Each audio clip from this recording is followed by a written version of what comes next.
What's up with it? It's your boy, Jamesbay. I welcome you to Selfie Sessions, man. We got the one and only kid Akeem with us today.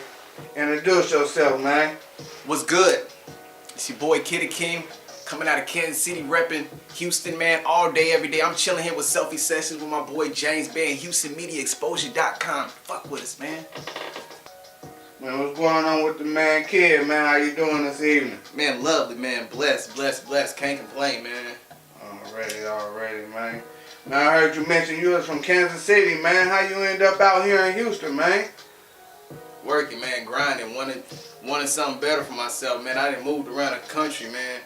From Arkansas to Virginia, Kentucky, up in Dallas, down here to Houston now, man. So just working my career, my life, just going forward, man. You can't stop when they tell you no, so gotta keep going. Man, I can dig that, man. First of all, man, I appreciate you taking your time out, man, coming to sit down with us, man. No problem, man. No problem, man. I appreciate that. You know, just off top, man, it's not your regular interview, man. You know, we're going to get into a little bit about the music, man, but we want to know about you, man, as a person, man. You know, we want to give you a chance and an opportunity to connect with your fans, man. So, man, we just going to get into your story, man. How long you been doing this music thing for? Man, I've been in music. I feel like it's been my whole life, like from seeing my brother growing up, cause being in marching band, and then me wanting to mimic him. You know, you want to do everything your older brother want to do. So he was in marching band, so I said I gotta be in marching band. Got in marching band, loved it. Ended up getting a scholarship to college and is paying for school, and so it just became a part of my life and was doing that. And then after school, went through some things with my life. Ended up getting diagnosed with multiple sclerosis, and that took a big part out of me. So writing the music became the forefront because that was how I kind of got through life, got through every day, because it was like tomorrow wasn't even promised, because sometimes I wanted to take my own life if I didn't have music. So now I'm able to talk about it and help other people out too. So music has been that cathartic thing to help me more than anything, kind of go through life and move and just be a better person and teach and help other people too. That's deep right there, man. I like that you got some passion behind what you're doing, like some real life though. You know, it ain't just, you know, off the whim. Like you ain't just wake up though and wanting to do it though. You really got something going on that inspired you, man. That's what we consider art, you know. Definitely, man. Definitely appreciate that. Man, tell us a little bit about Kansas City, man. How was it growing up out there in that Midwest, man? Man, Kansas, it was all love, man. Cold as fuck. Don't like that shit. All love. It was cool because it's a small city, but it's a big city at the same time. Because it's as far as the size, as far as the land, the size is big as far as that. Because it takes a while to get everything. Everything is spaced out, so it seems big, but it's small. Is it flat like out here, or y'all got hills flat. and shit? It's very flat, man. We ain't really got almost no hills. You got hills a little bit, whatever, but it ain't like real hilly, no mountains, no nothing like that. Everything is flat. You can see for miles sometimes. So, but Kansas City is all love, man. People out there, they show each other kind of moderate love as far as like music. The hip hop scene out there, it's not really major popping because Tech Nine is all over that, and he only fuck with people that's in his sound stream and stuff like that. But I mean, niggas just gotta start getting going and just doing their own shit. But Kansas City is a beautiful place. It's other than that, I mean, I ain't never going back. What's up with it, man? Welcome back to Selfie Sessions with Jamesbay. Take 2. Hey. So you say you moved down here from Kansas City to Houston. How long you been out here in the H for? Man, I've been out here for like 2 years. I moved out here after a little fiasco in Dallas. Man, it was like, you know how when you know God is speaking to you, and you gotta listen, because I had just lost my job, and then shortly after my fiance left me, went to my barber. He was like, I was gonna get my hair cut because I had a video shoot, And he was like, what you been up to? I was like, man, I lost my job. My fiance left me. He said, those are distractions. God got those out the way because he wants you to focus on something. And so immediately when he said that, first thing I thought was music, but I'm like, that's me being selfish. So I went home, started praying, a couple days, couple weeks went by, started writing a song. And I was like, I needed a reference from the Bible. First thing that came up was the book of Job. I didn't read it, but I went to everything else on Google. And once I was doing that and I was like, if nothing was working, I went back to the first one, book of Job. I started reading it and I started seeing the similarities, my life, everything like that. And the moment when God came to him in a whirlwind, I started breaking down in tears because I heard the voice saying, I'm gonna bless you even more if you listen to me, if you go with me, just do this music. So I was like, all right, well, I'm gonna need a job, I'm gonna need something so I can live and function. And my job I got now, I got a company car, I make my own schedule, I get bonuses, I work Monday through Friday, I can drive my car anywhere, I ain't gotta pay for gas. So I'm like, he gave me the means, the funds, and everything for me to be able to do this music. So it'd be dumb if I didn't do it. So it's been a blessing, man. It's been a blessing. Man, it's nice to hear. Crazy. Nice to hear Houston can assist you in such a way, man. Definitely, man. You know, shit. Man, any artists you work with out here, or anybody you connected with at any level so far? It's some young cats that I mess with. They over in Katy. They be going by 7, Sigma, Execute, and King T. Man, they some dope little lyricists that I be messing with. I be following and stuff like that. So I've been messing with them. We trying to get some stuff going, but other than that, I haven't really been messing with too many other guys. I've been meeting people, but you know, you meet people in the club, you meet anywhere, you performing, whatever. Like, yeah, let's do a track, whatever. Let's do a track. Get their number, hit them up. Ah, man, I'm doing this. I can't do this. So I was like, all right, whatever. All right, you ain't trying to get these bars. Kid Akeem got any hidden talents, man? You good at anything else besides music? Man, I'm a chef. I can cook, get in that kitchen, man, and throw down something crazy. Man, what else, man? That's pretty much it. I'm pretty a simple person. I like to cook.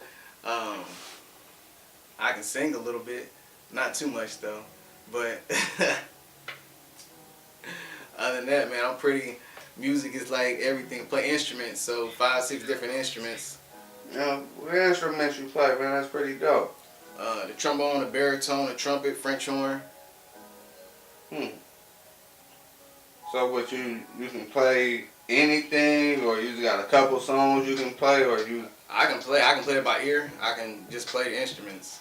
We're gonna have to catch you next time. Have you bring out some of your tools, man. Check you out, man. Yeah. That'd be dope. What's good? What's good? It's your boy Kid Akeem, and I'm here chilling in Selfie sessions with Jamesbay, hosted by Houstonmediaexposure.com, man. You can go find my singles and everything out, man. Go look online, man. Google me as Kid Akeem, Kid space Akeem. You can look on iTunes, Google Music, Google Play, SoundCloud, Bandcamp. Anywhere you can listen to music, you can find Kid Akeem. I guarantee you that. Kid Akeem. Look at that. Google me. Check out YouTube. I got some hot videos up there, man. They dope. You're going to love them. Man, check it out. Stream the music. Houstonmediaexposure.com. Selfie sessions. Man, talk about a little bit about this music business, man, and you know, you as a person and just what it take, man. You feel like you built for the music game, and if so, what make you feel like you built for the music game? Well, because it's like, I feel like that it's a business. And when I first got into it, I got into it with the mentality of, I'm going to run it how I ran a corporate world. When I got out of college, I went and I got a job. And in 3 years, I got 4 promotions to be the position that they said it was going to take me 10 years to get. So I said, okay, I'm going to take this knowledge how I took and I ran a corporate ladder. I ran up that corporate ladder, and I'm finna do this to this music game. I'm finna flip-flop it, but use these book smartness education because it's a business. And it just, you see niggas in the game, they music, it doesn't sound, it is what it is. Music is you, it's your craft and stuff like that. So people gonna fuck with what they fuck with. So I understand that. So, but if you got the business side aspect down, then that's 99 parts of the game. So I got 99 problems. So it's just like, We don't want to give them too much, but what was one of the first things you learned coming into the game, business wise, that benefited you the most? I guess first of all is just you knowing you have to do the research first to know it, because if people can tell you all day, but if you don't actually go out to actually want to learn, to try to expand your knowledge and your passion for it, then you're not gonna get anything out of it. Because if I'm doing all this, people can come. I've had people come to me, say bullshit offers and deals and want me to perform and stuff like that. But if I wasn't smart, then I would have failed in it. You know what I'm saying? And so it's just like, you have to educate yourself. That's the biggest thing about this, about the music industry. Because if you don't, then you're gonna be a fool to fall in everything. So you have to learn first. You have to school yourself. You gotta see what other people doing. You gotta look at other people's tracks and what their careers and stuff, what they did and what they didn't do, and how and what made them successful and stuff like that. Your path is not gonna be that path, but you can take this one thing that they took, and then you can add that to your recipe. Now you got a nice pot of spaghetti. You know what I'm saying? And so you gotta add these elements and stuff like that from different stories, from different learnings, teachings, and everything like that, and bring it to you. That's kind of what I do as far as with life in general. And so that's what I'm doing to this music career too, and just taking everything that I see and I learn from everybody that I'm around, and I'm blessed to have a chance to be in a room with and work with. And so I'm just learning everything like a sponge, and just soaking up and listening and just being the best me that I can be and going hard. So Look, just like that, dog. I can that, man. Man, tell us about the name Kid Akeem, man. That's an interesting take on the name, man. yeah, so it comes from a couple of places. So I'm a big fan of Kid Cudi. And so when he first came out, man, like, cause I was kind of relating to him as far as like the loner and the person who really didn't get along with everybody. I was kind of like an outsider, and people really didn't fuck with me like that, because I had my ears gauged, and I'm in black schools and stuff like that, and I'm skateboarding and doing all this other stuff, and they didn't understand that. And so I would be getting called different names. And so when Kid Cudi came out, I was like, dang, man, this dude is just like me. His music is kind of strange, whatever, but I can get with it. So when I started to rap, when I was in college, I was like, I'm gonna take Kid. So I took that, and then I did it with Akeem, because Akeem is my middle name. And so I was just like, it had a good ring and stuff like that. So like Kid Akeem, sometimes people can't say it, but but other than that, but then Kid also, and when I started coming in, I guess developing myself and my sound and the direction where I want to go. Also, Kid comes from like just looking at life in the lens of a kid and just having fun and enjoying it, and remembering to smile, because it's too many times it's like you see a kid, like when they going through life, their eyes is dilated, so they looking through everything like it's new, like, oh man, I can learn so much. But when you become an adult, everything changes, and you don't even try, you don't even want to learn from the little things or the things that you used to learn from. And so it's just like, Right. it's just like me just taking step aside and just really just looking at the world through the eyes of a kid, almost kind of like I'm still learning and stuff like that through everything. Speaking of Kid, man, if you don't mind, man, take us through like what was being a kid for Kid Akeem. What was it like being a kid? You know what I mean? Man, it was a lot of fun, man. We had a lot of fun. It was just like anybody. You got the good times and bad times, sledding down hills, Kansas City. Growing up in Kansas City, real cold, a lot of snow, man. Like, we had the hard times and stuff like that. Moms moving out, getting evicted from homes and stuff like that, and no lights, no water, no gas, all of that. But no pops around. And so, but I mean, if anything, it motivated me, because I guess just having the friends that I had, because you see different people go down the wrong path, and you just like, wow, that could have been me, or because I was just there and stuff like that. But it was a I'm not gonna say I don't even know, man. we didn't grow with a silver spoon by any means. I can tell you that. And so I've had my fair share of living with people, living in shelters, living in cars. So it's just like when you learn that, you get like a more respect and more like for the little things in life, because you do have them. And so, but and then just using that as motivation more than anything to not ever want to be in that position again, or even want me to my children, anybody to see that. So I'm changing my generation and my future for my kids and stuff like that. And if I can help my family too, help them out as well along the way. And so, but this is like some next, trying to change the generation cycle, trying to break down that barrier and shit like that's been plaguing the family for so long.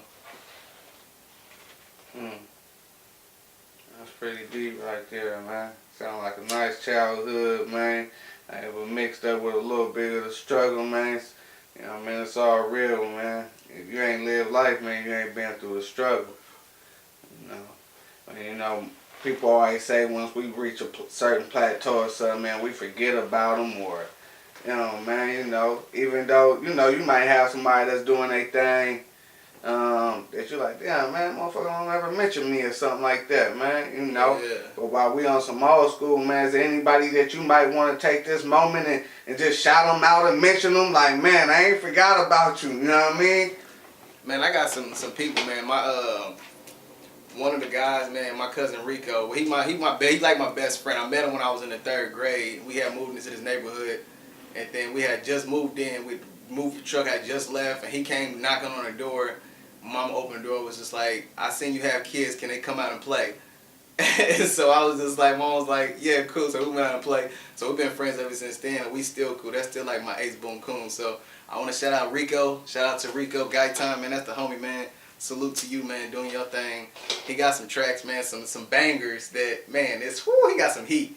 He got some heat because he was inspired by me, because he was kind of like you know, you got that best friend growing up that's kind of like the leader or something like that, or if you're the leader or something like that. Well, he was kind of like the leader of our friend pack and stuff like that. And so now that he see me growing up and I'm doing my thing, he like, damn, he out here killing it. And so now it's inspiring him to want to rap. And so that's kind of dope, seeing like being that inspiring, just to motivate people to want to try to get themselves out of situations. Because he got some, I'm like, dang. But shout out to him. Shout out to my homie Daniel, my homie Andrew. That's the fam, man.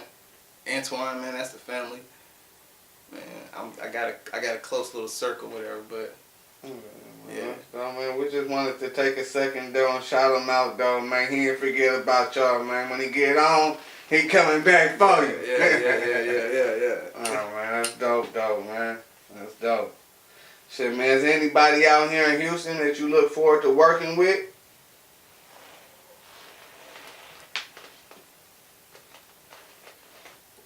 It's like,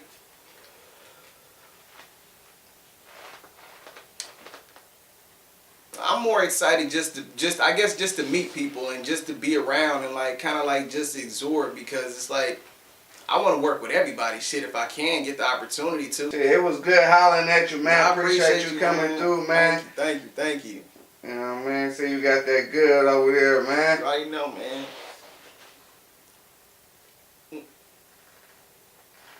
Shit, that's what it is, man. Selfie sessions with Jamesbay, the boy Kid Akeem. Yeah. You can check me out anywhere, Kid Akeem. SoundCloud, Facebook, YouTube, Kid Akeem. That's KIDAKEEM. Man, check it out. Follow it. Love it, man. Man, let's do this, man. We finna take over the world. Selfie sessions with Jamesbay. Yeah.